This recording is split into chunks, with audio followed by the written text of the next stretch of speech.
black bass, perche, cendre, brochet, silure. Avec ce montage, tu vas pouvoir pêcher toutes ces espèces. Je te parle du montage Carolina. Et dans cette vidéo, je vais te faire voir le petit matériel qu'il te faut et comment confectionner ce fameux montage. Pour réaliser ce montage, il va te falloir des balles coulissantes, soit en plomb, soit en tungstène. Personnellement, je préfère le tungstène. Il va te falloir du fluorocarbone sur lequel ta balle va coulisser. Là, j'ai pris un 28 centièmes, si je dis pas de bêtises.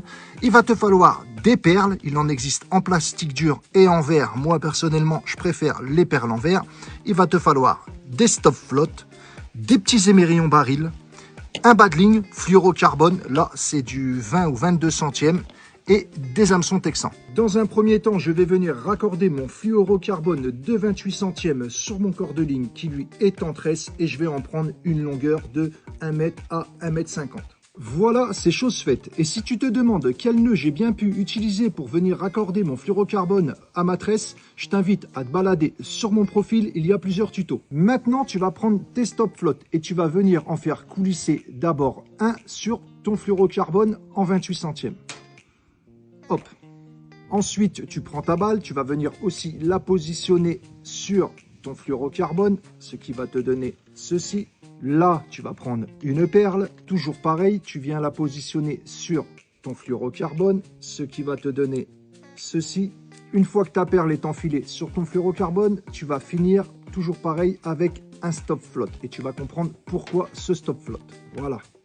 L'étape suivante, tu vas venir y fixer un petit émerillon baril. Je vais venir le raccorder avec un petit nœud palomar. Toujours pareil, si tu ne sais pas ce que c'est qu'un nœud palomar, tu peux te balader sur mon profil ou bien même demander à Google. Et là, tu vas comprendre pourquoi j'ai enfilé un deuxième stop flotte. Tout simplement, tu vas venir le faire coulisser, tu vas venir le mettre en butée de ce fameux nœud et ça va le protéger de la perle. La perle et le plomb vont venir taper sur ce nœud-là. Et si tu ne mets pas ce petit stop flotte, ton nœud peut s'abîmer et tu peux casser sur un poisson. Et si tu te poses la question à savoir pourquoi j'ai mis un stop flotte au-dessus de ma balle, bah tout simplement, ça va lui servir aussi d'arrêtoir. Une fois que tu en es là, il ne te reste plus qu'à raccorder ton badling et ton hameçon. Pour venir raccorder mon badling en fluoro de 22 centièmes à l'émerillon baril, je vais tout simplement faire un nœud cuillère, tout simple. Maintenant que mon badling est raccordé sur mon émerillon baril, je vais choisir la longueur de celui-ci. Moi, j'ai envie de pêcher assez lentement et je veux que mon leurre plane vraiment lentement aussi. Du coup, je vais lui mettre un badling de 60 à 70 cm. J'ai mes 70 cm de badling, il ne me reste plus qu'à venir lui fixer l'hameçon. Le nœud que j'ai choisi pour venir raccorder l'hameçon, tout simplement un nœud palomar. Et voilà. Le montage Carolina est fini.